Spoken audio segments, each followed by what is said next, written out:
and welcome to the Sportscast, January 7th, 2019. If you haven't yet, please subscribe and hit the notification button in all our channels, YouTube, Periscope, and iTunes. And if you haven't yet, if you're listening to it on iTunes, please leave a rating and a review. It will help us out tremendously. I appreciate it very much. The time has come. The college football finale is tonight. The national championship, the granddaddy of it all, Alabama versus Clemson, where they re-meet again. They met about 2 years ago, and this is it. We're dealing with this might be Nick Saban's best offense ever. Anyways, to join us and talk to us about Alabama's finale tonight is Mr. Justin Riley. I appreciate you coming on to the Sportscast. Glad to be here on the biggest night of them all, especially for Alabama fans and just college football fans in general. This is exciting stuff. I compare it to WrestleMania. It's that big of a deal. Oh man, it has to be bigger than WrestleMania, wouldn't it be? So it's getting close. Yeah. So all the drum beats over. It's coming tonight at Levi Stadium, 8 p.m. Eastern. What do you expect from Clemson? What do you expect from Alabama? What type of game? Will it be a close game? Will it be a blowout? Will it be, what is your prediction? Man, I expect an all-out war, to be quite honest. This is becoming a rivalry in college football, a championship rivalry, as it will. And it's just amazing when these two teams lock up, which is 4 years in a row now, the third time for a national championship. It's been nothing short of entertaining. I expect both teams just to lay it all on the field. And if you look across the board, these two teams really mirror each other. It's just uncanny just how much alike they are. Bama is averaging 47.7 points per game, where Clemson's averaging 44.3. Alabama's allowing 14.8 points per game, where Clemson is only allowing 13.7. Total yards, Bama's giving up 295 to Clemson's 276. Bama's giving up only 178 yards through the air, whereas Clemson's giving up 183. That's pretty about as close as you possibly can get. And then we look at two of the best quarterbacks in the nation, arguably, going head to head. High completion percentage between the two of these.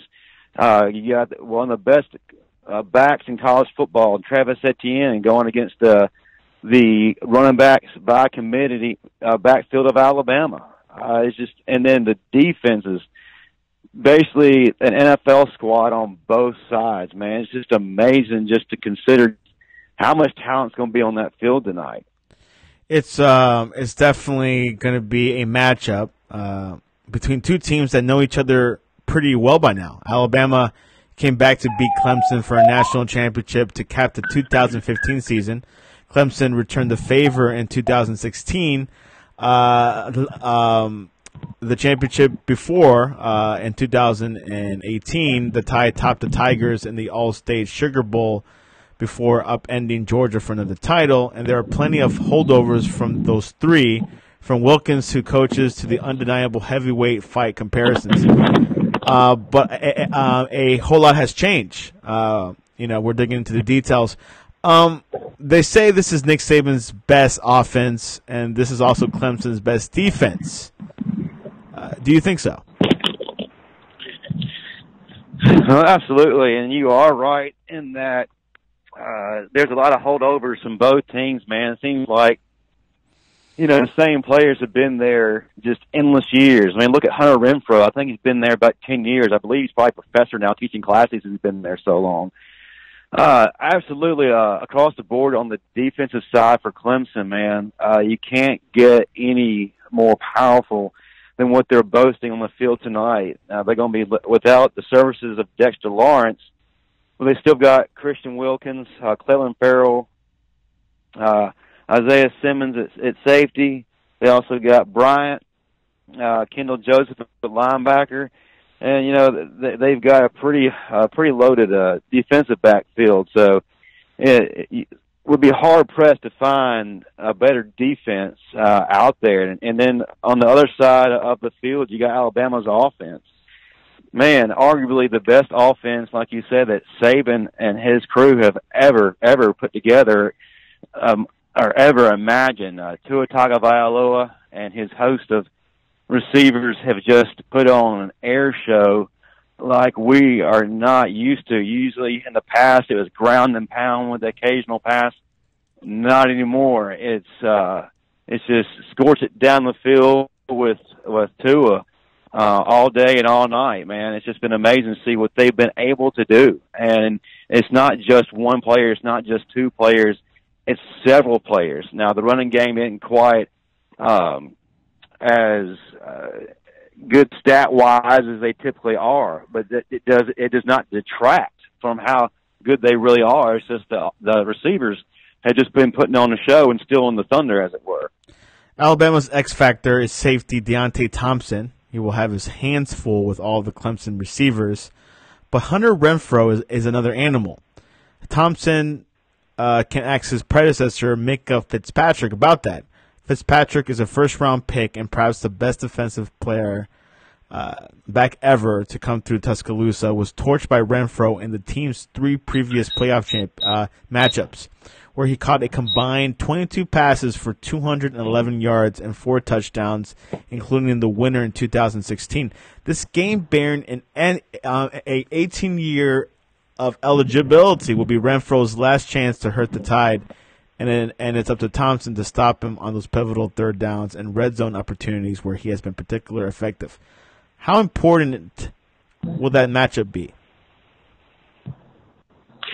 Well, that's very important. Now, Hunter Renfrow might not be quite as flashy as a lot of receivers are in college, but the fact is that guy is a warrior. He is a former walk-on who's been playing ever since his freshman year, and he did do some pretty amazing things against some quality players like Micah Fitzpatrick, as you brought up earlier. His stats aren't quite, just eye-capturing, but the fact is he gets it done. He's a guy that is very reliable. When you need the big play, he's usually there. And if you're out of position, he is going to make you look silly, especially underneath. So just great, phenomenal player, incredible story as we watch him in his last game as a Clemson Tiger. Deontay Thompson is going to have his hands full tonight, not only with him, but he's also going to have Justin Ross to hold accountable for, as well as T. Higgins. So he's going to have his hands full, but I feel like Deontay is very capable, definitely worthy of the first grade, the first round grade that he is receiving from scouts, and he's definitely going to earn it tonight. Another factor tonight is the injury of Christian Miller. Do you think he'll be available tonight? You know, I've been going through various reports, and Saban has said that his status is doubtful. Christian Miller is saying he's ready to go, but there has not been any solid confirmation as to what he'll be able to contribute tonight. So more than likely, I feel like he's going to be out. Now, if he does play, I feel like it's going to be in a very limited fashion. If you've never suffered a hamstring injury, especially to the degree that he seemingly suffered, it's a very hard thing to come back from. Tua Tagovailoa, yeah, go ahead. I was just saying it's very hard to come back from. It takes just weeks of therapy, as well as just a lot of time working on your confidence and your initial burst of speed. It's really hard from an explosion standpoint to really be effective when you're nursing a hamstring. Here at the Sportscast, we've been talking about it, debating about Tua Tagovailoa and his talent, and some people say that he doesn't work well under pressure. Do you think that could be a problem tonight? I don't believe that at all. The only time that I feel like Tua Tagovailoa has been lacking in his production has been when he's been hurt. When an injury or injuries have noticeably affected his game. I don't feel like that when in pressure situations that he's a guy who's just going to fold. He doesn't do that. As a matter of fact, in some of the most intense pressure situations he's faced, he's delivered if he hadn't been hampered by injury. And a lot of people are, I guess, making that claim based on the performance against Georgia. And again, I remind you that he was hurt. So I think that he's a very intelligent player, a great leader, and when he's put in situations where he has to carry the team, he's more than capable. Another team that we have to look out tonight that he might come up is Jalen Hurts. Do you think we'll see some minutes from him tonight? I think so.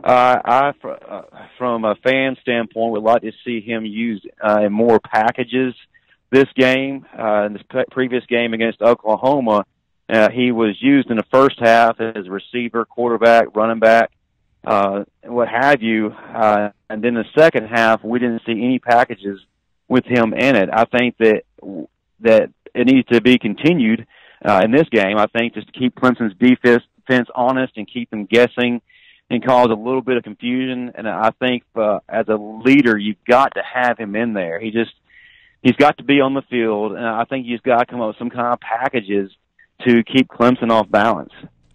Another star from Clemson is Trevor Lawrence, the rise. Some people say that he might be better than Deshaun Watson. How much of a threat will he be for Alabama? I wouldn't quite label him as better than Deshaun Watson quite yet. He's just a freshman, and to put him at that level, if not higher, that's just insane at this point. Could he possibly be? Remains to be seen. I think he definitely has some intangibles. I definitely think he has the talent to possibly get to that point, but I think it's kind of unfair to say that right now. But aside from that, Trevor Lawrence is definitely a really good quarterback. Makes good decisions. Don't really have eye-popping stats right now to go with the claims that are going with him. But each game has been getting better and maturing more and more, and is playing with a lot more confidence. And as we saw against Notre Dame, he has elevated his play greatly. He carved up that Notre Dame defense pretty well, and if he's given time, he's going to cause some fits for Alabama. Alabama wins if Josh Jacobs, Damian Harris, and Najee Harris combine for 200 yards or more. Would you agree? I don't think that necessarily it's going to fall on in the hands of Najee, Josh, and Damian per se. I think it all comes down to Tua Tagovailoa and how he's able to perform. And by extension, how well is that offensive line going to block for him? You know, this is a much different animal that we're facing this week as opposed to Oklahoma. Let's just face it, Oklahoma's defense was not up to par.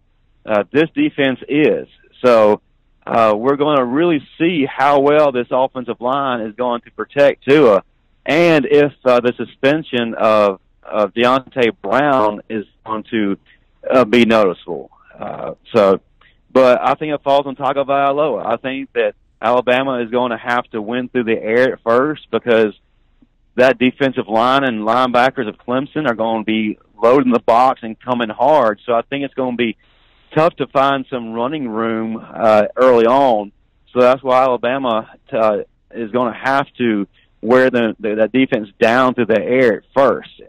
But I do think Josh Jacobs is going to be a key, both running the ball as well as catching the ball too. He is the Mr. Everything back, and he's definitely the most talented back on the field, in my opinion. And I think he's going to be a key contributor to that offensive success, along with the receivers that Alabama has. Now, and I think this is where Alabama has a noticeable advantage over Clemson.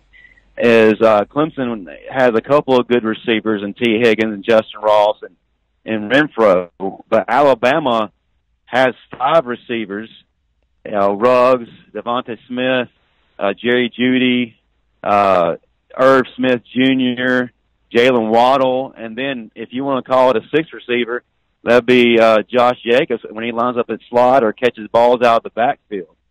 So it's gonna pose a big problem against this Clemson secondary as the game goes on.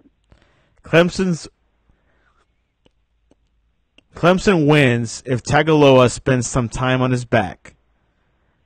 And if Clemson's secondary can hold up in coverage and force Tagovailoa to his second or third options, that should give the pass rush enough time to make him more than a bit uncomfortable. Do you think that's how Clemson could win? Absolutely. I think that if Tagovailoa is put in situations where his passes are hurried and not quite on point, or he's fighting for his life because he's got guys in his face constantly, I think that's going to make has going to have a big effect on just how productive this offense is going to be. So yeah, if you are able to rattle Tagovailoa and get him out of sync, it's going to be tough sledding for Alabama, because if they can't get going through the air, it's going to be even more so harder to run against an already amped defense if they're at the point of where they're getting into his face and putting him on the ground. Tim Tebow, has been having some crazy predictions these past couple of years. He says it'll come down to quarterbacks, but he really thinks deep down that Alabama will win. Do you agree with him?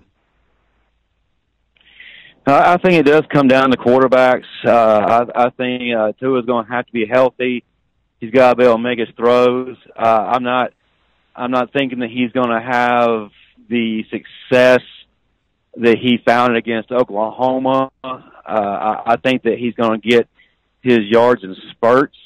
I think that he's going to have to be healthy. He's going to have to be on his A game. And it does come down to Trevor Lawrence, too. He is a freshman, and he has not played a defense like this. And if Trevor is being manhandled by Bama's defense, it's going to be very hard for him to overcome that.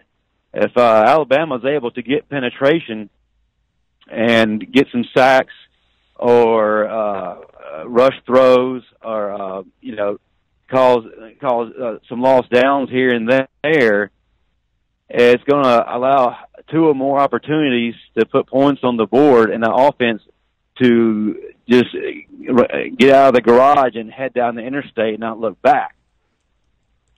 How would you rate this game compared to, like the other tough games? Tough. We don't know if they were tough or not, but, compared to Oklahoma, Georgia, and LSU? It's definitely at the top. This is definitely a big rivalry game. Clemson is number 2 in the nation, undefeated for a reason. Say what you will about their schedule. Say what you will about Alabama's schedule. I believe if you had to compare Clemson to anybody else, it probably would be Georgia, except Clemson's got a much better defense. It's got to be number 1 as far as strength of team. Different animal than Oklahoma. Oklahoma is a one-trick pony. They're all offense, no defense. Clemson is very balanced, good on offense, great on defense. So I would say they are heads and tails above some of the other opponents that we have come across. It should be a quite interesting game. It should be very close. We'll see if we'll get a nail-biter like last year's national championship. And it could very well go that way. I fully expect that. Well, anyways, are you ready to move on to other sports news? Well, let's go ahead and do that. We'll say the predictions for Bama. Yeah, towards the game predictions. Dwayne Haskins declared to the NFL today. Do you think he'll be the top quarterback for the NFL draft? I think so. I really believe he's going to be the first quarterback taken, as we've talked about in previous discussions, and I've heard from your previous podcast. This is just not a very heavy quarterback pool when it comes to the NFL draft this year. You got Dwayne Haskins, and then you got Drew Lock, and then really past that, there's really no one that stands out in my mind. Some people might argue Will Greer. I think he's going to fall to the mid rounds. But yeah, this draft is Dwayne Haskins' draft. Will he be the first player picked? Not quite sure. I think there's some other people of greater value there. But I do believe that he will be the first quarterback taken. Do you think if Kyler Murray changes his mind to go to the NFL, how high in the draft do you think he can go? Well, to be honest with you, to piggyback Ty and some other folks too, I don't believe that he's going to be a quarterback in the NFL. I think that has to do with his height and his body weight. And he definitely is a great athlete, and I do believe that he would go probably in the mid-rounds as an athlete, as possibly a wide receiver, maybe a running back, or perhaps a kick / punt returner. I just don't see him as a quarterback, especially one that would be considered very high. He had noticeable problems against Alabama, and Alabama's got guys that are pretty tall, pretty big, and that's the majority of what he'd be facing in the NFL. And he had his passes altered. He had passes batted down. He wasn't very successful in the pocket. Most of his success when he had it was when he rolled outside. So I think he have a tough time being a quarterback in the NFL. But I think as an athlete, he would be drafted. But I don't think that it would warrant him putting his baseball pursuits on hold. Yeah, one thing we have to look at. Who knows? He could play both sports, but it's been a while that we've seen a player play both sports since maybe Deion Sanders. So we'll see. And nobody did it better than Primetime. Yeah, and also Bo as well. Oh yeah. So last night the Chicago Bears lost against the Eagles. The kicker Cody Parkey. He kicked the ball, and he just like the ball hit the goalpost, and looks like Trevor Haster from the Eagles had a hand on it. What were your thoughts about that final play? Man, you couldn't ask for anything better from a dramatic standpoint. Cody Parkey, actually, this isn't his first time this has happened. Unfortunately, he's kind of had a bad year when it comes to some field goals, especially in a situation where it determined the outcome of a game. The Eagles' magic was flying high, and I don't think that the Eagles are going to be denied right now. And just the resolve that they showed yesterday was just truly incredible, and it just shows that this is a team that's trying to say, hey, don't sleep on us. We're the defending champions for a reason, and we're going to be here a little bit longer. And I think that they enforced that will upon Chicago. You think they have a chance against the Saints? Oh, absolutely. I think so. I think the Saints are a much better team. But this is a playoffs, man. This anything can happen at any time. You can forget about stats and all this and that. I do believe that New Orleans has the edge, and they're playing with a chip on their shoulder. I think that it's going to be a very hard-fought game. Also last night, the Ravens fell to the Chargers 23-17. We saw Lamar Jackson had a lot of turnovers, and the last play, he had a fumble. What were your thoughts about Lamar Jackson's first playoff game? Do you still think he's the future of the Ravens? I don't know quite sure if he's a future yet, but I do feel like that he has been catching a lot of unnecessary flack from NFL supporters and a lot of Ravens supporters too. I'm very upset about that. it's not all on Lamar Jackson. It's a team effort. And, the Ravens shouldn't have waited till late in the game to decided to start playing. And, that last play was a heartbreaker, and it kills you to watch it, and you hate it for Lamar Jackson. But I can't put it all on his shoulders. Do I think he's a future? I think in order for him to be the future and to be the guy going forward, he's going to have to develop his passing game. And as we all know, you can't be one-dimensional very long in the NFL. People adjust way too quickly. If Lamar's able to develop his passing game and become a much better passing quarterback, along with the additional runs here and there, yeah, he's going to be a very good one. But as far as I'm concerned, jury's still out. But I want to know that it's not his fault completely that the Ravens fell short yesterday. Young quarterback, definitely, he'll get a pass on that. Obviously, we didn't expect him or expect the Ravens to move on, even though they had home field advantage. But we'll see what happens. Cowboys defeated the Seahawks 24-22. Do you think this Cowboys team can go deep? I think they can. I think they're playing with some fight and just grit right now that I really wish they would have used against Indianapolis some games back. But that's neither here nor there. They're playing with a lot of confidence. That defense is really playing well. It's going to be hard for them to go deep with some injuries they have at wide receiver. We saw a gruesome injury to one of their receivers the other day. I'm glad I actually missed that play. I'm better off for not seeing it. But they're going to have someone else step up at receiver to take pressure off of Amari Cooper. You can't. Defenses are going to be keying on him.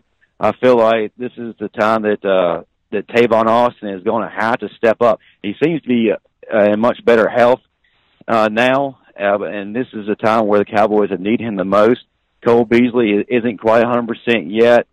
Definitely going to need a contribution from him, but I do feel like they can beat the Rams and could possibly be in the NFC Championship game. Who's more important, Zeke or Dak? I would have to say Dak, man. He is their quarterback. He is their leader of the team. He's a very heavily criticized leader of that team. A lot of which is probably unfair. But if he goes down, you don't really have someone with the experience that he has, with the leadership that he has coming in, and the playoffs, to lose a key position like quarterback, it can kill you quick. How much of an impact has Amari Cooper, a former Alabama player, has brought to the Cowboys? He's got them in the playoffs, to be quite honestly, because he actually added offense to the offense.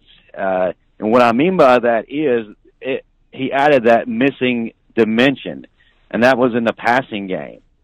Up until that point, the offense was floundering. There really wasn't any big receiver to take pressure off Dak and to take pressure off of Zeke. And defenses, were keying on Zeke and Dak. And there wasn't that big time receiver to bail them out and to keep defenses honest. Bringing Amari Cooper in there resurrected that offense and has allowed them to go to another level, and has allowed Zeke to go to another level. So yeah, he was the most pivotal addition of that Cowboys offense this season. The combination of youth, with Dak and Amari and Zeke, it feels like everything's coming together. I believe it is, but the youth needs to go from youth to matured veteran. They've gotten by so far, but this is a time where they need to go to that next tier. Can they do it?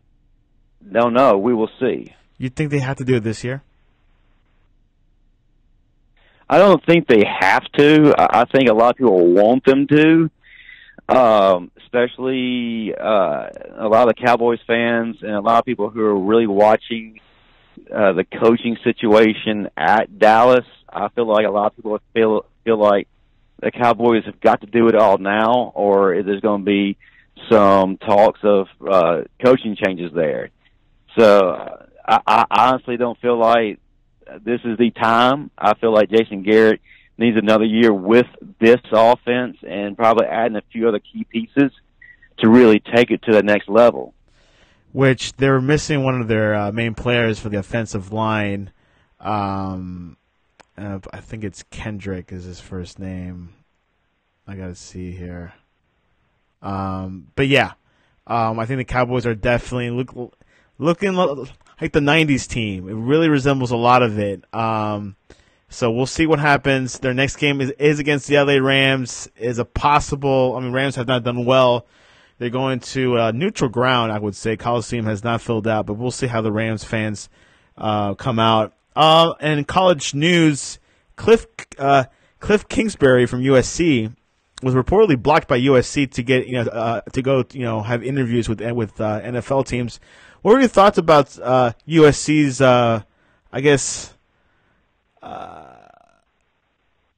behavior towards that? And do you think Cliff will be a great fit for the NFL? I think the whole little dramatic show of USC is getting tired and overdone. To be honest with you, I don't think that Cliff is quite ready for the NFL. He couldn't really get it done at Texas Tech, at least not to the extent that would give me confidence in him leading an NFL team. I think he's an excellent coordinator. I think he needs to spend some time under a really good coach, maybe even a legendary coach, like Mario Cristobal. Really spend time. I don't know about that, but a seasoned veteran, someone who's at the top of the coaching industry right now, who can really spend some time teaching him and maturing him and growing him. And then after that, give him another shot at a head coaching position. But I don't feel like he's ready for the NFL yet. And what is the future for USC like? You think USC, it's a little bit toxic over there, or do you think they have some potential in the future? I think it's absolutely toxic because the potential's there because they have an unbelievable stable of talent. But obviously they're not being coached well. They're not being developed. Things are not getting done. And this coming season is the be-all, end-all. Put it together or bye, there is potential, but I don't believe that Helton is the one who's going to get it done. They're going to have to get someone who is a big name in college football, who's a legend, who's going to completely change the culture of the way things are right now, and just revitalize that program, and also to develop the players to the level they need to be to excel. The USC of old. We'll see if we could see them again. Also, we'll squeeze in one story. Houston hired Dana Holgorsen for head coach. What are your thoughts about that? I'm kind of blown away by that, quite honestly. That's not something that I would have ever seen coming, nor would I have picked it in a million years, but I'm not quite sure about that, to be honest with you. Doesn't have my vote. Oh, okay. Well, there you have it. Well, we're heading towards the end of the show. Are you anything else before we head into game predictions? Let's jump right to it, man. Let's get started. Let's start with NFL. Of course, this weekend is the NFL divisional playoffs. We'll go for the Colts at the Kansas City Chiefs. I like the Colts in an upset. I feel like the Kansas City Chiefs, while they're putting all kind of crazy numbers and they're all flashy and rah Sports Center highlight, they have zero defense. And I'm sorry, if you got no defense, all that offense ain't gonna mean a hill of beans. And I believe that the Colts are playing better right now, and I think they're going to get it done. You make a good thought. I think the Colts, can expose Kansas City's defense, and got Andrew Luck. He's a star-studded, he's a first-tier quarterback. Andrew Luck, I like that advantage alone is one of the main reasons I like the Colts in this, because he has playoff experience. He's been there. Mahomes does not. He's still a young, inexperienced kid. Just a little wild, not quite settled yet. Whereas Andrew Luck is the guy who's been there a while, and he is settled, and he knows what it takes to win the playoffs. The Cowboys at the Los Angeles Rams. I got to go with the Cowboys in this one. I like the way they played against Seattle. I like the way that they've played the second half of the season, and they continue to play with the poise and the determination and grit that they've been playing with. I feel like they're going to beat the Rams. That would be a shocker, but if they do, Dallas is the real deal. The Chargers at the New England Patriots. I like the Chargers. I like what they've been doing this year.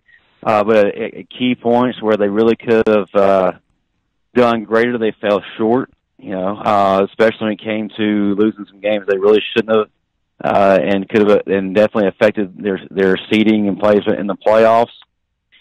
And I've said this before, until proven otherwise, New England is the team to dethrone.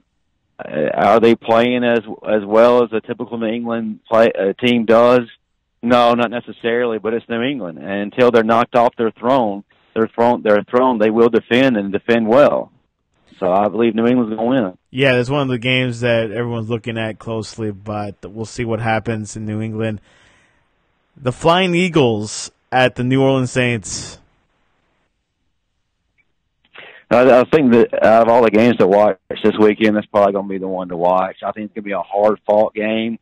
I think Nick Foles is going to try to will his team to victory, and they're going to respond, and they're going to play really hard for him. But I really feel like this is New Orleans' year, and after that debacle last year against Minnesota, they have been more determined and more driven and more Drew Brees inspired than ever. So I feel like Drew Brees, old age and all, is going to take the narrow victory. Wow. The Saints defeat the defending champions, Eagles. Finally, the best and the last. Clemson versus Alabama at Levi Stadium tonight for the national championship. You know what? I've heard a lot of talk about how this is bad for college football, and I've just really downplayed this game. Some people saying that we don't even want to watch it. You know what? Don't. If you've got a problem with Alabama and Clemson, beat them. To be the man, you got to beat the man. Yeah, beat the man. That's right. And everybody has been whining and complaining about getting the best teams in there, the best teams. We need playoffs. We need this. We need that. It's not fair. We got the best teams. Well, you've got the two best teams they're playing right now for fourth year in a row, third championship. The two best teams are there, so quit whining. And like I said, if you want to do something about it, rise up. But as far as from a spectator standpoint, this is great, man. Great rivalry, and it's just amazing to see just how entertaining this series has been, with the exception of last year. But the other three title games, and the other two title games, have been nothing short of phenomenal, and you really don't know who's going to take it home until that last second ticks off of the game clock. And like I said earlier, these teams just mirror each other so well. And Man, I love Dabo Swinney. I think he's one of the best class acts in college football. Former Alabama player, and he's just doing a lot of great things. He's everything right about college football. For Alabama, the keys right now, like I mentioned earlier, got to keep Tua healthy. You got to give him time. You got to avoid costly mistakes and especially turnovers. They made some dumb mistakes penalties-wise this past game against Oklahoma, and it killed a couple of drives. You can't do that against Clemson, man. They're just too good. They're going to have to hit Lawrence in the mouth early and often, and they're going to have to force him to make mistakes. And if they sit back and allow him to have all this time in the pocket, he's going to do some not so nice things against the Bama cornerbacks. And Deontay Thompson can't do everything by himself. And I believe Alabama's going to have to wear down Clemson's defense with their wide receivers. Like I mentioned earlier, the advantage they have is they have multiple people at wide receiver, and I am throwing in our tight end as well as Josh Jacobs catching the ball too. And I think that's going to cause a major problem for Clemson. And they're going to have to wear them down early and then establish the run game late. I have some questions, going into this game. Which team is going to be affected the most by the players who are absent? With Alabama, it's Christian Miller on defense, and the offensive line, Deontay Brown's going to be out. With Clemson, it's Dexter Lawrence, and a couple other players. Christian Miller, if he's not able to go, you're looking at Dylan Moses is moving to outside linebacker, and then Jamie Mosley, who is a walk-on senior, is going to move to his spot. If Mosley sounds familiar to you guys, it should. He is the younger brother of former Alabama great and current Baltimore Ravens great linebacker C.J. Mosley. And then which defensive line is going to be greater? Will it be Alabama's crew of Quentin Williams, Isaiah Buggs, Davis, and then have Anthony Jennings coming off the edge, or will it be Wilkins, Farrell, and Bryant? It's going to be a chess match, and I just believe it's just going to be a hard fought game for the majority of the game. Now, however, I know you're probably saying, just get to it. That's okay. Game's in 2 hours. Get to it. I believe that Alabama and Clemson are going to go down to late in the game. I feel that Alabama is going to pull away late and come away with a victory. Alabama comes and wins it. And what what will be the scoreline? Scoreline, I believe it'll be Alabama 38, Clemson 27. 38-27. Alabama wins it tonight with Tua Tagovailoa winning the player of the game, possibly. We'll see. And random question. But certainly. Yeah, go ahead. I was just saying, man, Clemson certainly is capable of doing this, man. So I wouldn't be surprised if they were somehow able to do it. But I think we're going to be in for a treat either way. And random question for soup: do you eat it or drink it? Eat first, drink later. Meaning that I eat all the good stuff out, then I drink the leftovers. So I get a little bit of both. That's a good answer. And what is your favorite soup? Miso soup. Love that, man. Great Japanese soup. That's some good soup. Justin, how nervous are you for tonight? I see on a scale of 1 to 10, about a 25, sir. Oh man, you get excited. I mean, not as nervous as the game against Citadel, wasn't it? Yeah, it's pretty near that.